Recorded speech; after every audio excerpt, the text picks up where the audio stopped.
यह क्षण है और कुछ ऐसे शब्दों का उच्चारण करेगी जिससे आप सुनकर के आह्लादित होंगे। एक बार जोरदार तालियों के साथ मुकुट पहना करके सम्मान कर रहे हैं बड़े भाई संतोष कुशवाहा जी, और तलवार फेंक करके सम्मान कर रहे हैं भाई रामेश्वर कुशवाहा जी। एक बार जोरदार तालियां पूरे सदन से।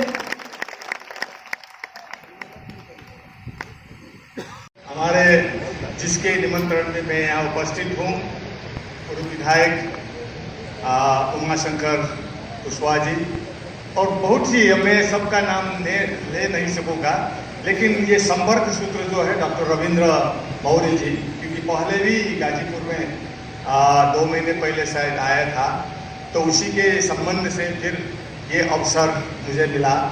आप लोगों ने मुझे जो अवसर दिया, निमंत्रण किया, मैं आप लोगों से आभार हूँ, क्योंकि ये जो हम कर रहे हैं ये बहुत ही महत्वपूर्ण समय में हम जुड़ रहे हैं।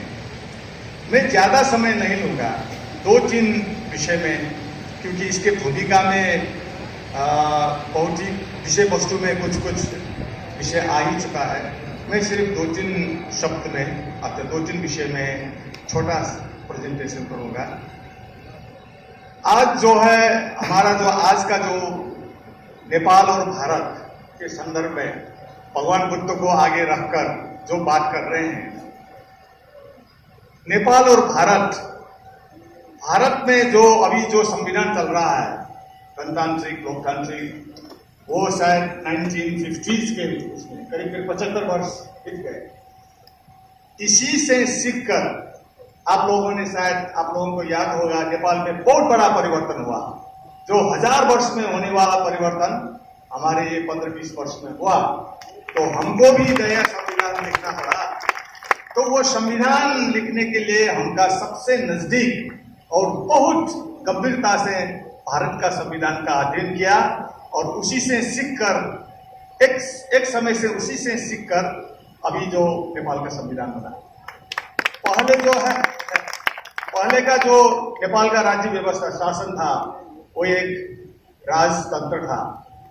राजतंत्र का मतलब आगे कुछ तानाशाही भी कह सकते हैं, क्योंकि वो एक दरबार शासन करते थे।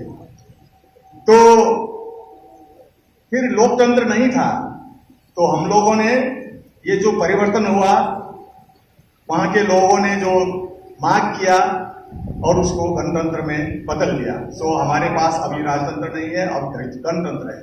वो भी भारत का ही संविधान से हमने सीखकर बनाया है। इसके बाद नेपाल को एकमात्र हिंदू राज्य कहते थे विश्व में। ये खास हम नेपाली लोग नहीं कहते, ये आप लोग कहते थे।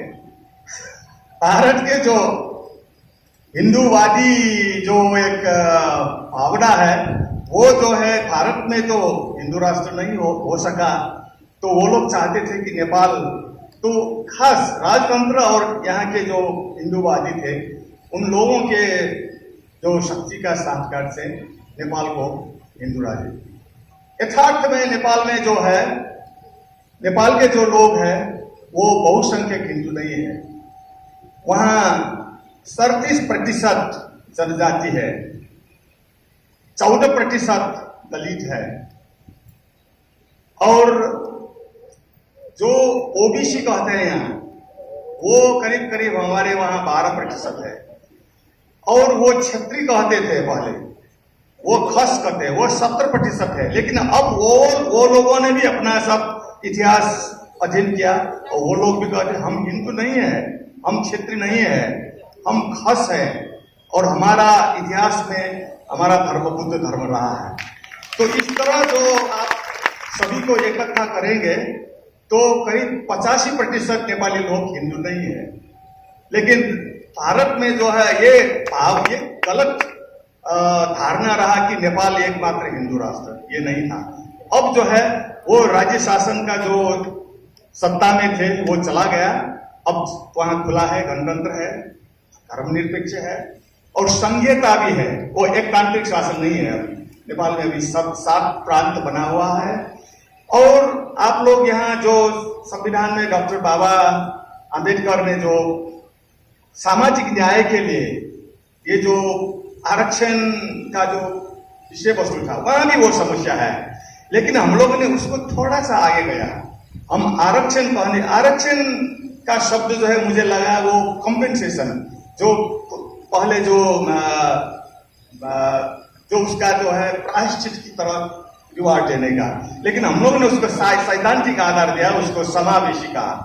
वो जो है समावेशी का मतलब उसका हक है, आरक्षण का मतलब कुछ कंपेंसेशन, उसका आटापूर्ति का कॉन्सेप्ट है। मैं माफ कीजिए, इसका मतलब मैं क्रिटिसाइज नहीं कर रहा हूं। तो हमने समावेशीता का जो सिद्धांत लिया है, और इतने छोटे समय में बहुत परिवर्तन हुआ। ये थोड़ा सा नेपाल और भारत के सामाजिक राजनीतिक परिवेश के बारे में थोड़ा सा आप लोगों को मैं जानकारी दिया। अब आज के विषय में मैं आना चाहता हूं। अब जो है हमारे पास और बड़ा विश्व है, तो नेपाल और भारत आने वाले भविष्य में हम कैसा आगे जाना चाहिए, इसको जो है अब आज का समय जो है ये बहुत महत्वपूर्ण विषय है। ये बहुत ही दुर्लभ संयोग है कि आज हम इस बात में बात कर रहे हैं। मेरे विचार से दो विषय हमको समझने का बहुत जरूरी है। एक समृद्धि और वैभव। भारत का भी राजनीतिक बहुत परिवर्तन करके एक राजनीतिक आधार तैयार किया डॉक्टर बाबा साहब आम्बेडकर की जो संविधान का जो खाका है उसमें। तो हमको अब जाना चाहिए समृद्धि की ओर। भारत आगे जा रहा है, लेकिन वो जिस रफ्तार से आगे जाना चाहिए उसमें कुछ रुकावटें हैं।